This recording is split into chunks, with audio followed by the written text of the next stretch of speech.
ETF index mutual funds నేర్చుకుని stock మార్కెట్లో రాణించాలనుకుంటున్నారా? వెంటనే ఈ నెంబర్కి కాల్ చేయండి.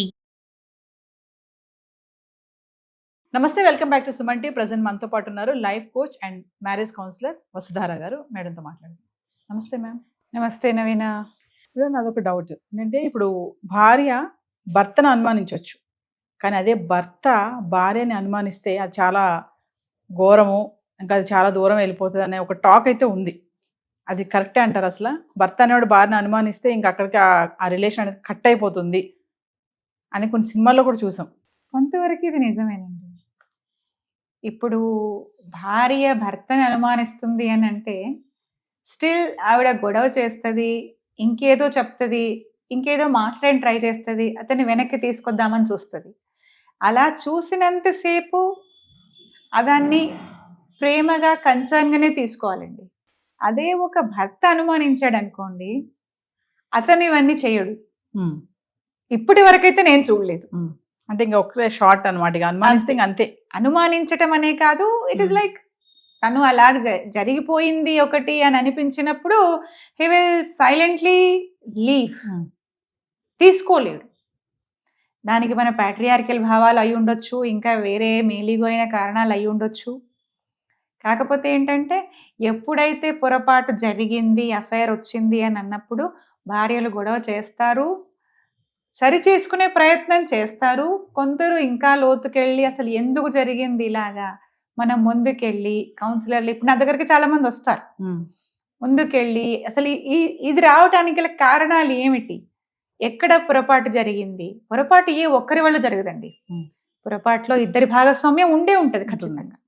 రెండు చేతులు కలిస్తేనే చెప్పట్లు. సో ఒకరి పొరపాటని ఎత్తేయడానికి లేదు. ఎక్కడో ఒక చోట మరి ఈ అమ్మాయి అన్ని చేసింది కదా అని అంటే మళ్ళీ అక్కడ ఒకసారికి ఎమోషనల్ ఫుల్ఫిల్మెంట్ అనేది ఒకటి లేకపోవటం, అతను సరిగ్గా చెప్పకపోవటం, అర్థం చేసుకోకపోవటం, ఇలాంటివన్నీ వస్తాయి. మళ్ళీ కూడా మీరు అన్నట్టు భార్య అనుమానిస్తే ఆమె కరెక్ట్ చేయడానికే చూస్తుంది 90%. కరెక్ట్ చేయడం మళ్ళీ అతన్ని ఫిక్స్ చేయడం కాదండి, కలిసి ఎలా చేసుకోవాలి, ముందుకెళ్ళాలి అనేది ఒక భావన. కుటుంబాన్ని కలిపి ఉంచడానికే స్త్రీలు కృషి చేస్తారు చాలా వరకు. మన వెనుకట్లో చెప్పినట్టు పూసల్లో దారంలా ఉండాలి స్త్రీ అంటే, కుటుంబాన్ని కలిపి ఉంచేది స్త్రీ అన్నట్టుగా ఒకటి చెప్పారు. ఇప్పటికీ అదే భావజాలంలో బతికేస్తున్నారు స్త్రీలు. తో అలా జరిగిందని తెలిసినా ఆవిడ కోపగించుకున్నా, అలిగినా, గొడవ చేసిన కొంతకాలం తర్వాత కూడా అతనికి విల్లింగ్నెస్ ఉంటే ఇద్దరు కలిసి మళ్ళీ ట్రస్ట్, ట్రాన్స్పరెన్సీని బిల్డ్ చేసి చేసుకునే ప్రయత్నం ఆవిడ చేసినంత చేస్తుందండి. ఎప్పుడైతే ఆవిడకి ఇంకా కుదరదు అనిపిస్తుందో అప్పటి వరకు చేస్తుంది.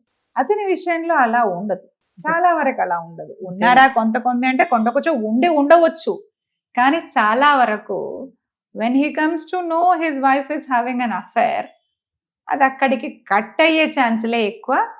కట్ అవ్వకపోయినా సొసైటీ కోసం ఒక రూఫ్ కింద ఉన్నా కూడా హీ విల్ చెక్అవుట్ ఎమోషనల్లీ.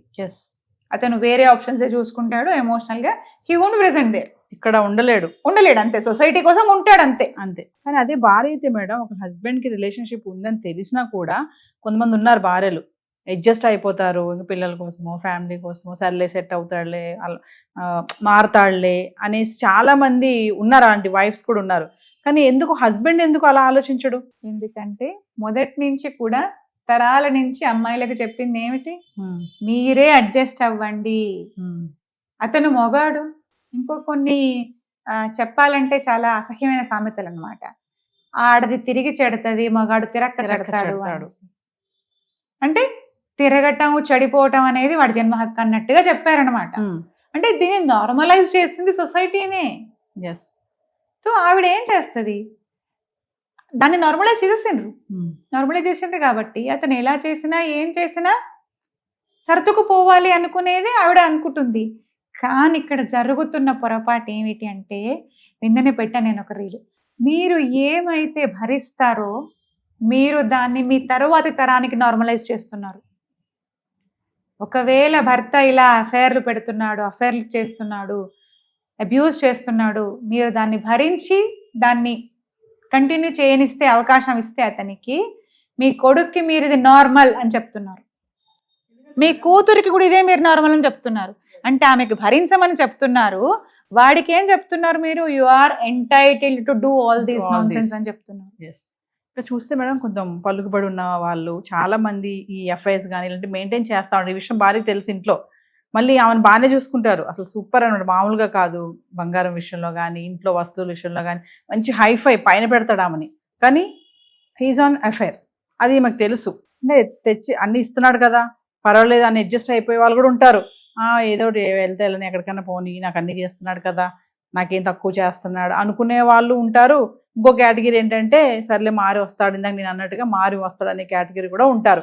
కానీ కొంచెం ఇలా అని అన్నా చూసారా, హైఫై ఉన్న వాళ్ళు ఇలాంటి మెయింటైన్ చేయాలి, వాళ్ళకి కామన్ అంటారా? అది ఇంకది కామన్ అని అంటామా అంటే కొంతవరకు వ్యవస్థలో ప్రస్తుతానికి జరుగుతున్నది అదే.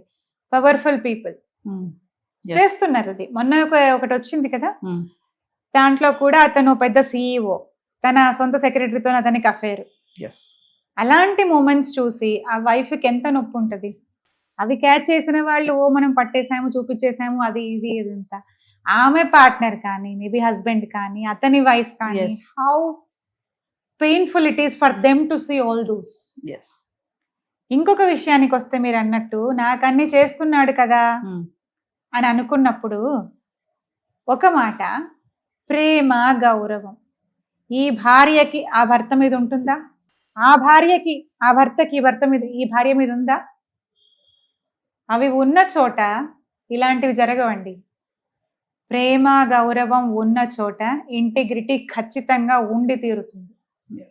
ఇంటిగ్రిటీ అంటే నన్ను ఎవరైనా చూస్తున్నారు కాబట్టి నేను తప్పు చేయను కాదు, నన్ను ఎవరు చూడకపోయినా ఏది రైటో అదే చేస్తా నేను, అదే ఇంటిగ్రిటీ.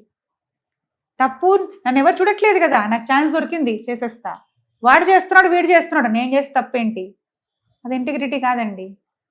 ఇస్తున్నాడు ఉండని. అప్పుడు వాళ్ళిద్దరి మధ్య బంధం అనేది నిజంగా ఉందంటారా? లేదు, బంధం లేదు. సొసైటీకి వాళ్ళు ఒక రూఫ్ లో ఉంటున్నారు అంతే, ఒక ఇంట్లో ఉంటున్నారు. సో సొసైటీకి సంబంధించి వాళ్ళు భార్యాభర్తలు, వాళ్ళిద్దరి మధ్యలో రిలేషన్షిప్ లేదు.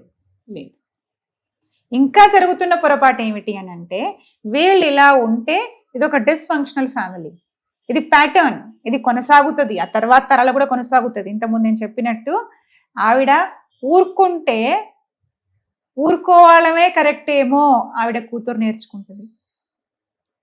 ఇలా చేయడం కరెక్టేనేమో కొడుకు నేర్చుకుంటాడు. వాళ్ళకి ఎవరు విలువలు, ఎథిక్స్, ఇంటిగ్రిటీ నేర్పించాల్సింది? మాత ప్రథమ గురువు. ఎవరు చెప్పాలి? సో ప్యాటర్న్ అనేది కొనసాగుతుంది అనమాట. ఇంతమంది బిట్రేయల్సే కానీ, అఫైర్సే కానీ, జబ్బులు ఉంటాయి కదా, అలా జబ్బుల వలె ఫ్యామిలీ జనరేషన్ టు జనరేషన్ కొనసాగుతాయి. ఎట్లయితే డిఎన్ఏలో షుగర్లు, బీపీలు, డయాబెటిక్ ఇలాంటివి కొనసాగుతుంటాయి ఒక డిఎన్ఏలో, అలాగా ఇదొక ప్యాటర్న్, జనరేషనల్ ట్రామా అంటారు దీన్ని. ఎవరో ఒకరు రావాలి, ఆ చైన్ బ్రేక్ చేయాలి. అప్పటి వరకు దాన్ని నార్మలైజ్ చేసుకుంటూ పోతుంటారు కదా, చూస్తున్నది అదే. సో అదే నార్మలైజ్ అయిపోతుంది, పిల్లలు అదే నేర్చుకుంటారు. Thank you ma'am.